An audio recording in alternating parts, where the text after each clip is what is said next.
अवधूत चिंतन श्री गुरुदेव दत्त श्री स्वामी समर्थ महाराज की जय। नमस्कार स्वामी भक्तांनो, आज कोणतीही पूजा नाही, कोणतेही व्रत नाही ना कुठलाही विधी, फक्त एक मंत्र आहे जो ऐकलात ना तर तुमचं नशीब तुमच्या समोर हात जोडून उभा राहतो। हा मंत्र म्हणजे श्री दत्तगुरूंचे वरदान आहे। याला कुठला दिवा नाही लागत, नैवेद्य ना कुठलाही मंदिराची वाट, तर तुम्हाला हा मंत्र श्रद्धेने 108 वेळा ऐकायचा आहे। आज हजारो भक्त हा मंत्र ऐकत आहेत आणि त्यांच्या जीवनात धनसंपत्ती, समाधान, यश सर्व काही येत आहेत, कारण हा मंत्र म्हणजे नशिबाचं कुलूप उघडणारी चावी आहे। तुम्हाला कधी वाटतं का तुम्ही सगळे प्रयत्न करता पण काहीच होत नाही? नोकरी आहे पण पैसा नाही, व्यवसाय आहे पण प्रगती नाही, स्वप्न आहेत पण वाट हरवत चालली आहे का? कारण नशिबाचं दार अजून बंद आहे आणि ते दार उघडायचं असेल तर हा मंत्र अवश्य ऐका। हा मंत्र म्हणजे शब्द नाही, तर श्री गुरु महाराजांचा जिवंत जागृत शक्तिशाली हजारो लोक सांगतात। हा मंत्र ऐकला आणि आयुष्य बदललं, घरात पैसा यायला लागला, शरीर बरे झाले, मन नोकरी करू लागले। ही शक्ती आहे जी तुमच्या जीवनात चमत्कार घडवू शकते। हा मंत्र कोणताही संत विकत देत नाही, हा मंत्र श्री दत्तगुरु महाराजांनी दिलेल्या वरदान आहे। तर मग तयार आहात ना? तुम्ही उत्तर शोधायचं आहे का? अजून बाहेर की ऐकणार आहात का हा आवाज जो तुम्हाला तुमच्या अंतःकरणाशी जोडतो? श्रद्धा ठेवा, दत्तगुरूंवर विश्वास ठेवा, दररोज 108 वेळा हा मंत्र मनापासून ऐका आणि पहा पैसा कसं तुमचं दार ठोठावतो। पैशाचा, सुखाचा, समाधानाचा एक अनमोल हा मंत्र कोणत्याही दुकानात मिळत नाही, ना कोणत्याही गुरु विकत देत नाही। हा मंत्र श्री दत्तगुरु महाराजांनी स्वतः दिलेलं वरदान आहे। आता फक्त तुमचं मन तयार पाहिजे। फक्त कधी वाटतं का की आयुष्य थांबून गेले? सकाळ होते, रात्रही होते, ना पैसा वाढतो, ना काम, ना मनात शांतता, ना पुन्हा घरात समाधान। अशा वेळेस एकच आवाज आतून येतो, श्री दत्तगुरु महाराजांना शरण जा। श्री दत्तगुरु महाराज हे केवळ त्रिमूर्तीचं रूप नाही, अडचणींना संपवणारे, दुःखातून आनंद निर्माण करणारे शक्ती स्वरूप आहेत। सगळे थांबले मग आजपासून फक्त एक गोष्ट करा ना, पूजापाठ ना कोणतीही विधी, यंत्र ना तंत्र, फक्त श्रद्धा आणि हा दत्तगुरु महाराजांचा मंत्र। या मंत्राच्या जपान भक्तांनो हजारो अर्थ पुकारा मिसळलेले आहेत। एका आईने ऐकलं जी आपल्या मुलाच्या व्यसनाने खचली होती, वडिलांनी ऐकले त्यांच्या मुलाचं लग्न जमत नव्हतं, एका तरुणाने ऐकले होते ज्याचे शिक्षण पूर्ण झाले नव्हते पण नशिबाने साथ सोडली नव्हती। अशा सर्वांनी मंत्र ऐकला, त्यांचे जीवनच बदलून गेले। तुम्हाला असे वाटते का माझे नशीबच खराब आहे, माझ्या नशिबात सुख नाही, माझ्यासाठी काहीच शिल्लक नाही? तर थांबा, तुमचं नशीब, तुमची परिस्थिती आणि तुमचं दुःख सगळं श्री दत्तगुरु महाराजांच्या कृपेने आणि त्यांच्या या मंत्राने संपवता येईल। या मंत्राने अनेकांचे विघ्न, रोग, आर्थिक अडचणी, मानसिक तणाव, कर्ज, आत्महत्येचे विचार संपवले आहेत। तुम्ही करू शकता, फक्त ऐका हा मंत्र 108 वेळा। आहे का? मनापासून ऐका। श्री दत्तगुरु महाराज म्हणतात, मी तुला सोडणार नाही, फक्त तू मला हाक मार। फक्त काही मिनिटं मन शांत कर, डोळे मीट आणि ऐका हा दत्तगुरु महाराजांचा मंत्र। पहा किती झपाट्याने संकट दूर निघून जातात, पैशाचा प्रवाह तुमच्या दार ठोठावतो आणि आयुष्य नव्याने जगायला लागतं। कधी काहीच उरत नाही, काम करावे लागते पण त्याचं फळ कुठेच मिळत नाही, घरात सण येतात पण चेहऱ्यावर हसू नाही, पैसा मिळतो पण शांती मात्र हरवते। अशी अवस्था असते जेव्हा माणूस आयुष्याच्या किनाऱ्यावर उभा असतो आणि आतून आवाज येतो, कुठेतरी एक शक्ती आहे जी थांबवू शकते हे।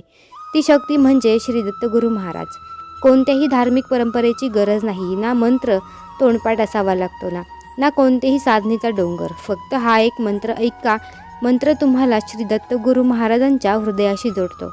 आजूबाजूला लोक आहेत जे असतात पण आतून तुटलेले आहेत, त्यांचं कर्ज मिटत नाही, ज्यांच्या मुलांचं आयुष्य अडथळ्यांमध्ये अडकलेले आहे, जे दिवस रात्र मेहनत करतात पण काहीच बदलत नाही. त्यांना काही पाहिजे नाही, फक्त एक उत्तर हवं असतं. ते उत्तर म्हणजे श्री दत्तगुरू महाराजांचा हा मंत्र. हा मंत्र शब्द नाही, हा मंत्र स्पर्धा, हा मंत्र श्रद्धेने ऐकला पाहिजे. जर तुमचा पूर्ण विश्वास असेल तर आत्ताच या व्हिडिओला एक लाईक करून आत्ता आपल्या चॅनेलला सबस्क्राईब करा आणि कमेंट बॉक्समध्ये आपली इच्छा श्री दत्तगुरू महाराजांना आणि श्री स्वामी समर्थ महाराजांना स्वाधीन करा. चला तर मग आजच्या या चमत्कारिक मंत्रजपाला सुरुवात करूया.